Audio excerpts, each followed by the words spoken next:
Paragraph Pohela Boishakh. খুব সুন্দর একটা প্যারাগ্রাফ, একদমই কমন একটা প্যারাগ্রাফ।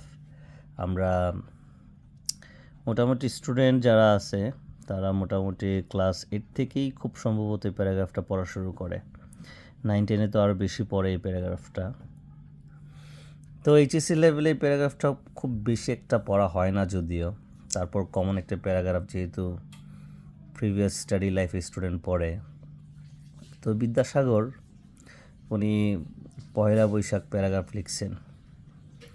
কমন না পড়লে যেটা করে স্টুডেন্ট আসলে মোটামুটি চেষ্টা করে একই লাইনকে ইনিয়ে বিনিয়ে অনেকগুলো লাইন বানানোর জন্য, কিন্তু উনি হচ্ছেন extra ordinary.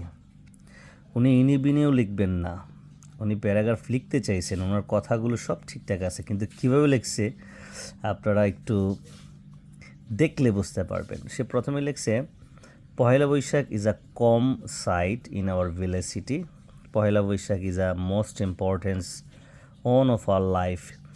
It is a Pohela Boishakh, it there would be and confident in our life.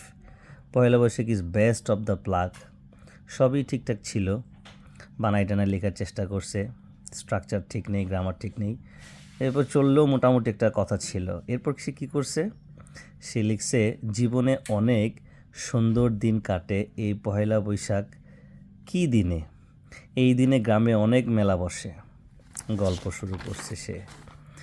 এরপর লিখছে, সবাই মিলে মেলা দেখতে যাওয়া শেখা, সবাই রিড কালার শাড়ি পরে, রিড কালার আচ্ছা লাল রঙের শাড়ি পরে বোঝাইতে চাইছে, সেইখানে আবার ইংলিশ একটা ওয়ার্ড ইউজ করতে চাইছে, কিন্তু রেড বানামটা তো কি আসলে এইচএসসির একটা স্টুডেন্ট জানার কথা না।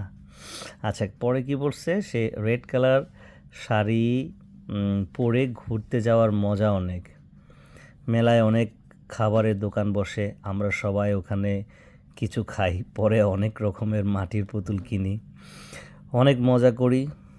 It is the K to the enjoy of life. আচ্ছা, এখন আবার একটু ইংলিশ শুরু হয়েছে, এবং সে কী করছে আমি আর পড়লাম না, সে লাস্টের লাইনে লিখছে, all of us know once upon a time দেয়ার আর পহেলা বৈশাখ।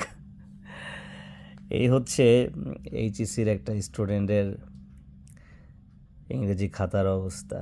তো এটা সে করছে মোটামুটি লেখাগুলোকে বাড়ানোর জন্য। আর অনেক স্টুডেন্ট যেটা করছে দেখতেছে যে মানে পৃষ্ঠা ভরার জন্য যা খুশি তাই লিখে দিচ্ছে, এগুলো করে আসলে মার্ক পাবে না। মোটামুটি চেষ্টা করে যদি একটু ভুলও থাকতো, কয়েকটা লাইন যদি লিখতো ইংলিশেই, মোটামুটি মার্ক পাওয়ার একটা কথা ছিল। তো এগুলো করবেন না, পরীক্ষায় অবশ্যই এইসব বিষয় অ্যাভয়েড করতে হবে, মার্ক পাওয়ার কোনো সুযোগই নেই এইসব, মানে কী বলে, এভাবে লিখলে।